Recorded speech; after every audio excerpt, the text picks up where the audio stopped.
Hey, what's up, guys? Okay, so this is changing it up a bit, but I don't think I've ever done a video like this. So, anyways, I want to talk to you guys about cheap, low-budget home studio acoustics. Anytime you want to isolate a vocalist or an acoustic guitar player, anything that you're going to need a microphone to capture in the home studio, my favorite way to isolate the sound and avoid the slappage against the walls, the noise bouncing all over the place. Unless you have a really great room, a good, really nicely treated room, then this is going to be awesome for you. Is to just take microphone stands and grab you some moving blankets.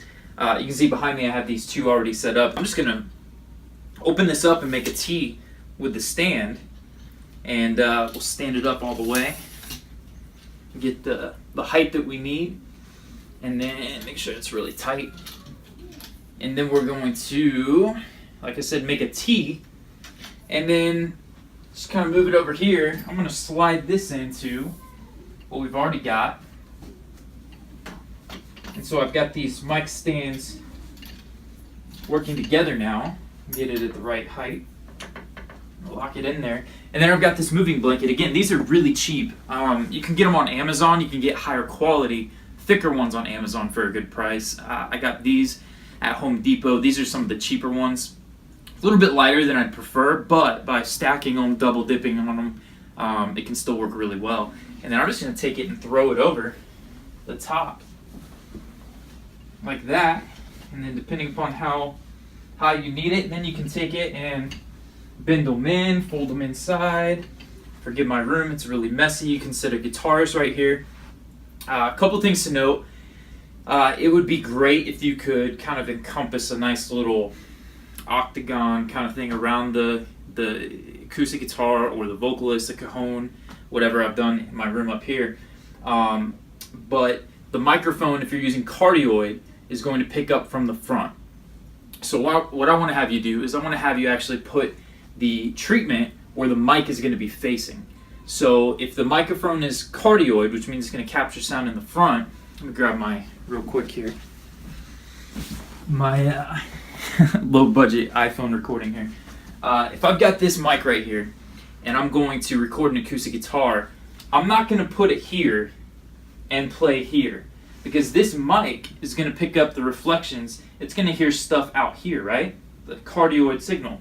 So what I'm going to do instead is I'm going to put me, or the musician, somewhere like this, and then play into the microphone. So the sound that it's getting, it's not resonating or getting any of the weird room tones. Now in this room, we're moving soon, so my treatment's down and I've got only this left. It looks like it's even going to fall on me. You should see some pictures on your screen right about now.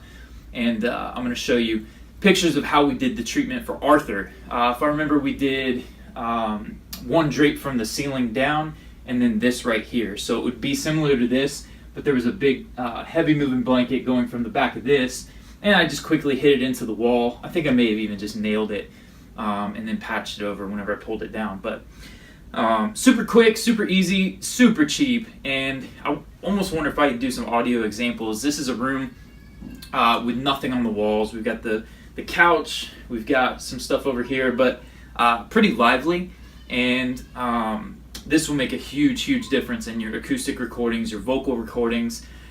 I will say one more thing real quick before I end this video, my high production video here, is if you guys have seen these, now I got this, I gave it a shot. There's a few companies out that have them. I think even, forget, is this, I want to say Aston Martin, right? Yeah, the Aston Martin microphones, definitely budget friendly. They came out with a new shield. It's not super cheap. This one, I think it was like $100, $150. You could probably find these on eBay.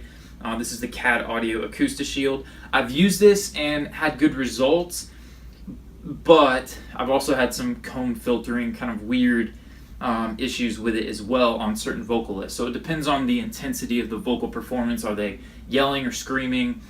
You may get some weirdness with these right here.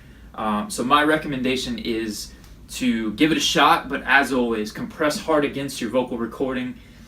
Hit it with some processing, EQ it a little bit, see what it sounds like when you're recording at home with this type of treatment, and then be the judge for yourself. Does it sound weird? Does it sound professional? Does it give you any kind of artifacts? Versus, I prefer nowadays to just slap this up and go with it. I use the SM7 for just about everything vocally. Anyways, I thought this would be beneficial for you. I've used this in the studio. Worked in tons of really nice studios that had a great sounding room, but we just wanted to isolate the sound a little bit more. And so we do this. We pop up some blankets, we grab the mic stands, and create a nice little intimate setting for the artist or the performer. So rug underneath is never a bad idea. Something over top, like I mentioned, getting the moving blanket, draping it to the top. I've recorded in lots of churches where we took offices and converted them. And so what we would do, they would have the acoustic ceiling, where you can push the tiles in and out, and we just throw blankets up in there and set the tiles down. Anything we can to just kind of trap the sound and get the vocalist or the musician in a nice little pocket, a little bit of space there to isolate the sound. So I hope that helps. I hope that you dig that. Maybe you've thought about this before, maybe not. If you're still watching, hopefully you learned from it. And we're going to move on. So we'll catch you in the next video.